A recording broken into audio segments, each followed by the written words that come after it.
Good morning, traders. Welcome to the TMT Stock Market Strategy video for Wednesday, November 16th. All right, guys, before we get started, I'm very excited. Today we are having our webinar at 4:15 Eastern.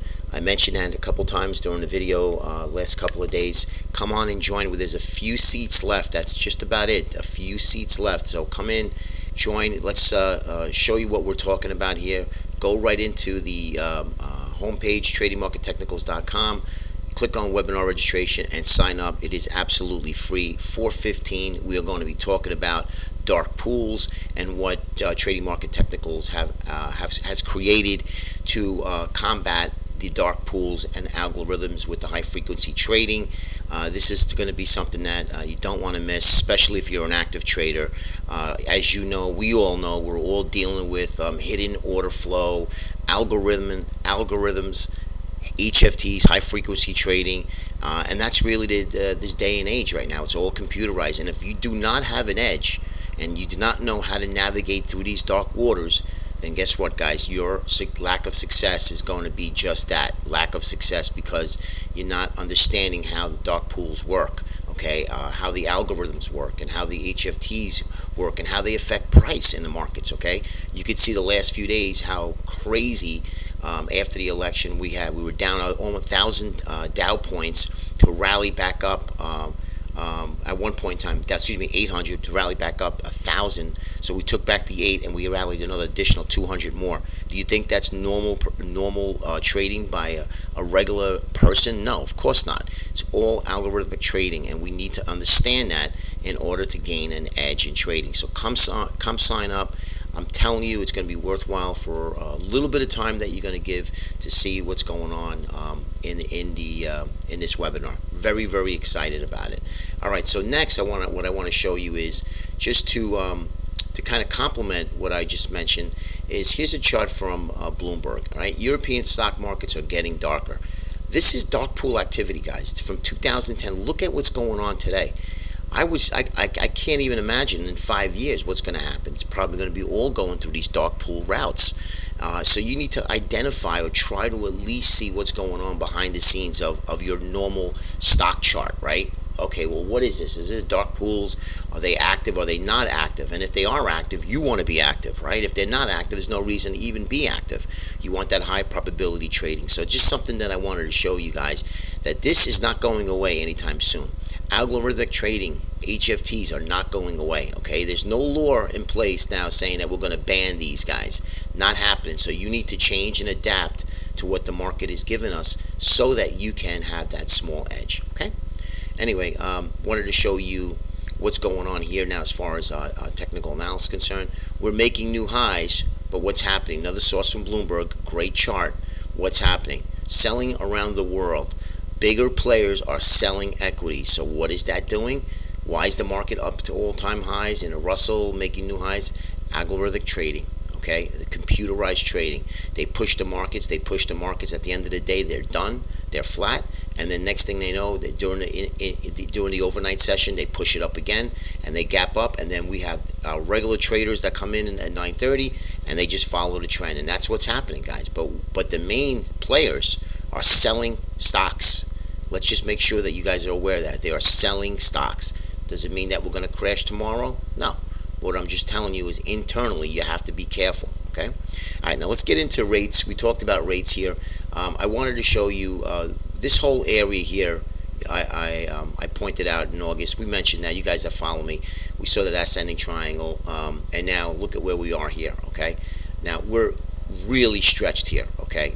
So I am looking for counter trend trades in some of these interest rate sensitive stocks, such as obviously the banks, financials, if you will. So these are the stocks that I'm going to be looking for. Now, if you don't know how to trade counter trend, then you do not want to get involved, because it is a little tricky, all right, and it does take some skill to trade some of these stocks, okay? But just wanted to show you, bring up a couple names. Here is the XLF, the banks and financial ETF. I mean, absolutely insane. $19 to $22. That's just crazy. Take a look at JP Morgan for a second. Now, it is one of the best banks out there, but I mean, does it warrant a move like this? This is out of control. this is what I'm saying, guys. Once the algorithms take control of this market, it's over. They gap up every day. There's a gap up every day, and from $69 to 79, $10 in 4 days. It's crazy, absolutely crazy. Look at Wells Fargo. Okay, same thing, crazy. Now Wells Fargo has their own problems, and they still bid stocks up because of the rates. Rates were rising, so it's good for banks and financials. Since right now at this moment there's a Dodd-Frank Act in place and they can't trade. So what's the best way of they have to do it the old traditional way of lending. So if the rates are higher, they're going to increase their bottom line. So that's what I'm looking for the next few days. I do think rates will come down at least a little bit. I mean, I'm not saying it'll come all the way back down here, but when you have this euphoric move, this move that I gotta get in, you're just going to see it pop, and it's going to come all the way back down. Now, I wouldn't say all the way down here, but I would say somewhere around the 195.2 area. That'll make a higher low from these two lows, and that will give us more conviction that the rates have made a generational low come July. Okay, and that's something that we need to change and adapt to as well. All right, I just messed up all the charts. Sorry about that. All right, so next is going to be, I wanted to show you the dollar chart first. Let me see, here we are. All right, sorry about that. Now, the dollar is going to play an important role too. The dollar, as you can see, has literally just ripped right up. Now we're above 100 for the second straight day, and we're above it, making new highs right now in the early morning pre-market session.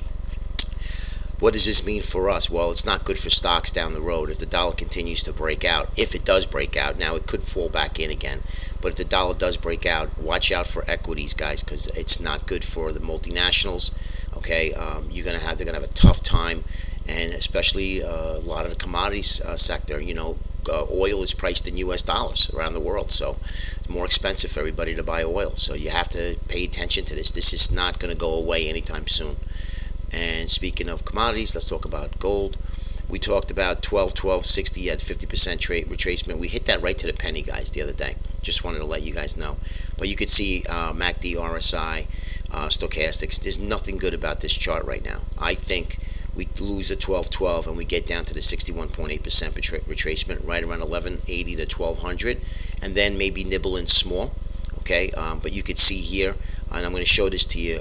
We have a thin zone on the volume profiles here, and I'm going to show that to you in the GLD. Take a look at TLT. This is the 20-year bond ETF. Okay, that's why real quick, I know I'm jumping around. Sorry about that. The charts got a little screwed up, but I want to see a retracement rally here. That'll create a bear flag, and then I think we make more new lows. I think they were extremely oversold. You could see that here in the RSI and MACD.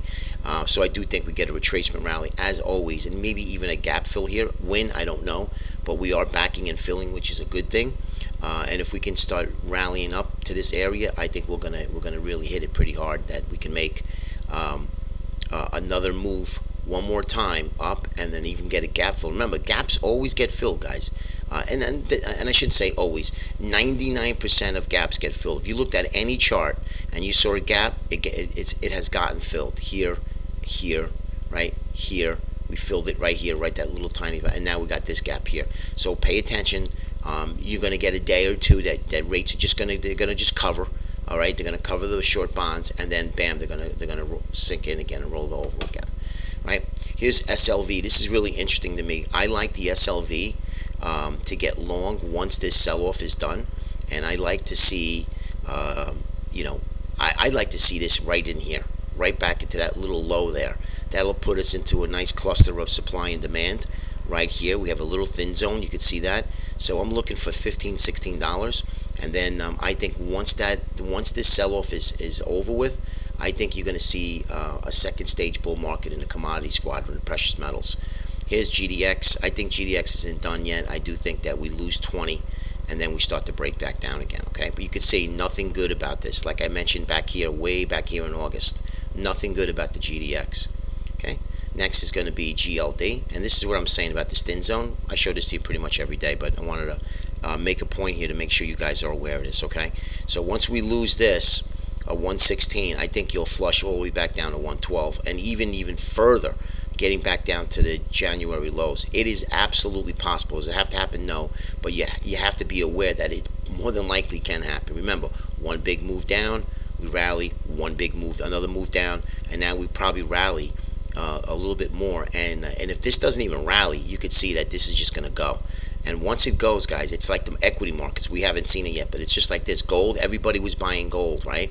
And what happened? You get the one big move lower, and then we rally up and then smash. And that's what's going to happen to equities. It's just a matter of time, okay? It's not a matter of when or where. It's a matter of time. And then once that happens, you're going to see the equity markets roll over. Now, I'm not saying crash, but you got to be careful here, okay? All right, guys, you see this uptrend channel is a 60-minute, all right? Nice little wedge here, formation. Nothing really great to write home about, but you can see that we are sort of wedging into 219, into the high. I'm not really keen on looking to buy S&P up here at these levels for a breakout. I think it's still going to have problems. I don't think that we're in another bull market run, especially after 7 years straight up with virtually no pullback. I don't, and I believe that we haven't had a 15. Actually, I know we haven't had a 15 to 18% correction in equity markets in 7 years. Now, if we did, it'd be another story. Okay, but I think the equity markets are tired, and I think a lot of the major hedge fund players and money managers are selling stocks, not buying stocks up here. Okay. Next is going to be the IWM. I think it's crazy to even look to buy IWM up here. This is just insane. It's ridiculous, and it would be reckless to even think about buying IWM or the Dow Jones or the transports or any of the indices at these levels. Let it come in. You will have an opportunity to buy it at a lower price. But trust me, it will come in. All right, even if it came here or may even made a higher low to this pivot high, and then look to get in if you really absolutely think that it's going high. But look at these stochastics. We're overbought. You know, MACD not so quite overbought, but you know, it's just not healthy to start looking to chase. Don't chase. Last is going to be the Qs, and obviously money rotating out of technology. You could see that here. Okay. Hope it helps, guys. Come join us in the webinar today, 4:15. Sign up at tradingmarkettechnicals.com, and we'll see you there. Have a great day.